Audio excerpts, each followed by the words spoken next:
In a previous video, I reviewed this lens, and the image samples in that video are some of my favorite that I've ever posted on the channel. And the comments I got were the most positive comments I've got about any image samples that I've posted on any video.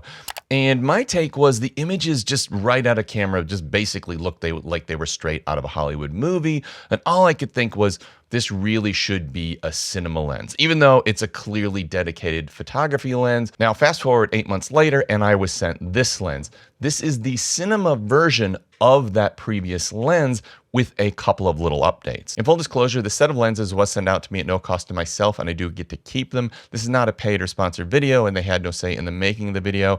I will put some links in the description down below to where you can buy them. You can either buy them individually or as a 4-lens set, and as a 4-lens set, you do get a bit of a discount. And the mount that I've got is actually the M mount, which I've adapted to other cameras, but at release, they're gonna have Sony E mount, potentially with other mounts to follow. These happen to be my favorite cinema lenses that I've ever tested on this channel. And I say that with a little bit of reluctance because I know technically they are not as good as a number of other lenses I've tested on this channel, particularly lenses that cost a lot more. But they have a series of image character traits which could be seen as image flaws that I absolutely love, and they just, for me, strike a bit of a perfect balance between character and clinical sharpness.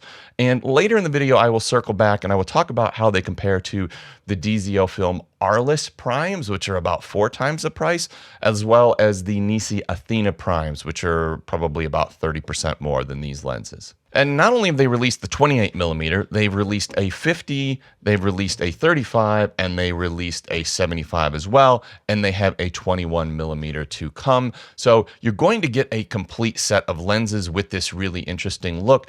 And I actually really like the focal lengths they've chosen, going from 21 to 75. Coming out with 5 lenses at the start, I really prefer to get them packed into that most useful range. I'm glad they haven't started and tried to hit one at, say, 14mm and another at 100.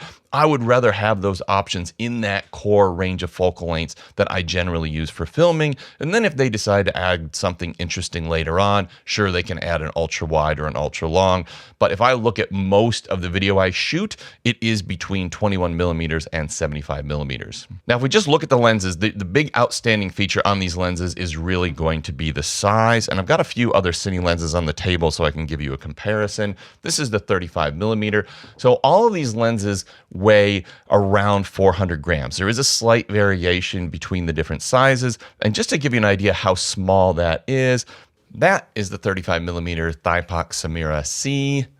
This is the Athena. And this is the DZO film Arles, which won't even fit in the frame. So you can see there is a huge difference. This is a 35mm T1.4. This is a 35mm T1.5. And you might ask, how is that even possible? Well, that does introduce a couple characters or a couple things that would be considered image character flaws. I will go over those in the video, but you are still getting a T1.5 cine lens in a very, very small size. Now, beyond that, it's still a really well-built lens. Even though it's light, it feels solid, and it has a 210-degree focus throw. Now, this is a little bit different than a lot of other cine lenses out there, which are generally somewhere between 270 and 300. And I like this because for handheld use, when you're walking around shooting, 210 makes it a lot easier to actually do it by hand if you don't have a follow focus system on. But 210 is still long enough to work well with a follow focus system and still kind of give you that incremental focus. Now, the other thing that's great about these lenses, because they're small and light, they're going to be great on gimbals. They're going to be great for crash cams. They're going to be great mounted on the outside of cars. They also will work really exceptionally well with the DJI Focus Pro. So you can throw that on a gimbal, maybe hang it out of a car or something like that. Throw the DJI Focus Pro on there, and you've got a really small, lightweight run and gun package. The small size also is great for like documentary filmmaking or even just general travel where a bigger lens is going to draw attention to you. And even though the lenses are really small, they still use a reasonably sophisticated optical design, including ASPH lens elements, HRI lens elements, ED lens elements. So they have a lot of the latest technology in a very small package, which still gives you a bit of that vintage character and vibe. And distortion is someplace that we, particularly with some of these smaller lenses, we're going to see some distortion distortion. I was actually shocked at how little distortion there was on these lenses. I mean, even in test charts where you get lines close to the edge of frame, there is virtually no distortion whatsoever. One thing that you can expect when you're looking for a small lens that goes to t1.5 is the fact that we're going to get vignette, and these lenses exhibit reasonably heavy vignette. And in most of them, it doesn't even go away once you fully stop it down to say something like f8. So in all practical use, you are going to have some vignette, and at t1.5, you're going to have heavy vignette, but this is actually very much part of the look of the image that you're going to get. And I shot my tests in 3:2, but if you crop it down to 6:9, you do get rid of the darkest corners, and it almost just gives you a darkening of the edges that gives you almost like a little bit of an anamorphic look because your eyes are drawn to what's in the center of frame. So you do get very, very heavy vignette, something you're not going to get with something like the Arles or the Athenas, but it is part of the look that these lenses give you, and I really, really like it. Just having a look at chromatic aberration, this is really well controlled, particularly in the in-focus areas, and even on test charts, I never saw any that was really distracting or a problem. If you do look for longitudinal chromatic aberration, which is a change in color cast before and after the plane of focus, in real world results, you don't really notice it unless you have an out of focus area with a very heavily backlit scene, or if you get up close and shoot test charts, which I did, you can kind of bring that on.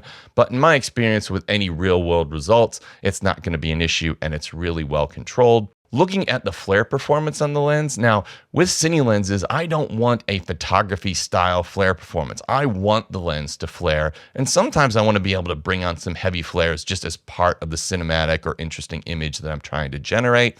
And I really love the balance that they've struck here. You can get light coming almost straight into the lens, and you don't get a heavily desaturated image. It really holds its contrast reasonably well, but you can get lights just out of frame and get some interesting flares and some blooming, and you also get really nice blooming kind of diffused highlights when you're shooting wide open. So for me, the flare performance is perfect, and it's pretty much exactly what I'm looking for in a sort of an interesting cinema lens look.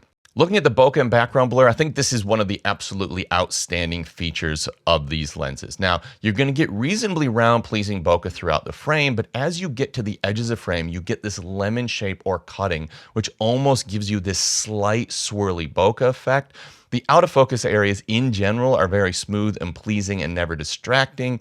And I think they're some of the nicest out of focus areas I've seen out of any lens that I've used. It also has a 16 bladed aperture, so the bokeh stays nice and smooth even when you stop it down. And the transition from the in-focus area to the out-of-focus area is really nice and pleasing, and it's really smooth, and it gives you this really high-end cinema look. And you don't get that kind of look where it looks like the person was cut out of a green screen and you've got a fake backdrop, which is often what happens with these cinema lenses or lenses that goes to T1.5. This just really makes the character look like they're part of the scene, but they do stand out with a nice soft background. Looking at the sharpness and contrast, that is probably my other favorite feature of these. You're going to get a massive amount of detail. They are plenty sharp. Now, I would say there is probably slight variation between lenses in the set, but it's close enough that I definitely wouldn't pick one over the other based on sharpness. They're all more than sharp enough, particularly in the center of frame. And even though they render this incredible amount of detail, they have this subtle contrast that you really want from cinema lenses that just give them a slightly subdued look. And this is something that you often see out of both high-end cameras and high-end cinema lenses, where you see this incredible amount of detail, but it's not a high contrast image like you would get out of a top photography lens. And I think these strike an absolutely perfect balance there. And this is probably the big thing I noticed when I reviewed the 28mm Simera photography lens, is that you just got this incredible amount of detail, but this beautiful soft contrast, and you're getting that same look out of this entire set of lenses. And although I love the size of these lenses and the images I'm getting out of them are my favorite that I've got out of any full frame cinema lenses to date, there are some things that will be deal breakers for some people, so I think it's important to go over that.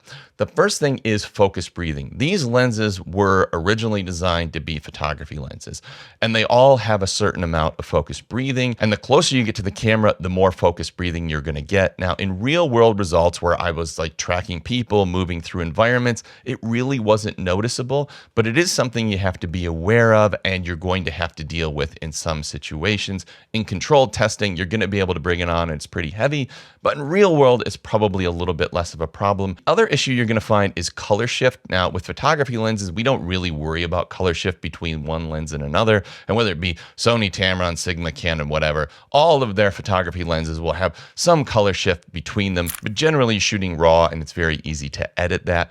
In this situation, we are getting a color shift between the different lenses I've got, and the max color shift I saw between the coolest lens and the warmest lens was 350 Kelvin, and I found the 75 and 50 were the coolest of the lot, and then the 35 and the 28 were a little bit warmer. In a lot of situations, you're not even going to notice this, but there are some situations where you're either going to have to deal with that in camera or in editing. And just to give you a comparison, the Arles set of lenses that I've got a 35 and 75, and I've got a 200 Kelvin shift between those two lenses, which I think is sort of around the max that is generally acceptable as a great performance in cine lenses. And the Athena cine lenses, basically, they're all spot on the same except for the 14 millimeter, which has a 200 Kelvin shift. So we're moving from a 200 Kelvin shift with those originally designed cine lenses to more like a 350 Kelvin shift when dealing with these rehoused photography lenses. The other thing is not all the sizes are the same. Now, this is true with the Athena lenses as well, and there is a slight variation both in the length of the lenses and the weight. So they are very close, but they're not all the same. All the aperture rings and the focus rings do line up. So if you got your gearing set up, that will all be the same. But there are some situations where if you're on a gimbal, you're going to have to rebalance, or if you're using a matte box, you're going to have to shift things around a bit. 3 of the lenses have a 62 millimeter filter thread, and 1 of the lenses has a 67 millimeter filter thread. So even when using circular filters, you're either going to have to use different filters or you're going to have to use step-up rings. Now, I just want to go over how the Simera-C compares to the Arles Prime as well as the Athena primes. Now, to start with, you can obviously see that it is the smallest and lightest. It's about half the weight of the Athena, and it's only 25% of the weight of the Arles. This makes it an awesome run and gun shooting experience, also makes it great for gimbals and crash cams. Looking at pricing, it's the cheapest of all of them. It's 30% cheaper than the Athena, and it's only about 40% of the price of the DZO Arles, so you can buy 2.5 of the Simera-C lenses to every one of the DZO Arles lenses. Now, looking at sharpness, and I think this is, people sometimes become obsessed with sharpness. How sharp are they? I would say in the center of frame, they're all close enough that I wouldn't pick one over the other based on sharpness. I suspect if you shoot a test chart that maybe the Athena and the Arles could be a little bit sharper, but in real world results, it's probably not even relevant.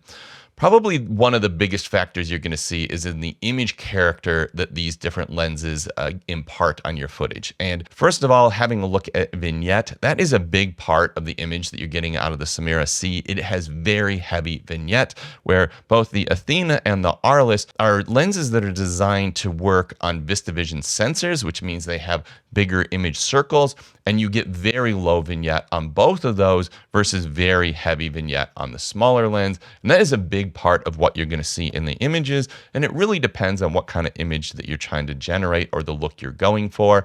I really do like the look of that heavy Vignette, and I think it looks great, but there's certainly some situations where you would not want that, and you might want to go for one of the other lenses.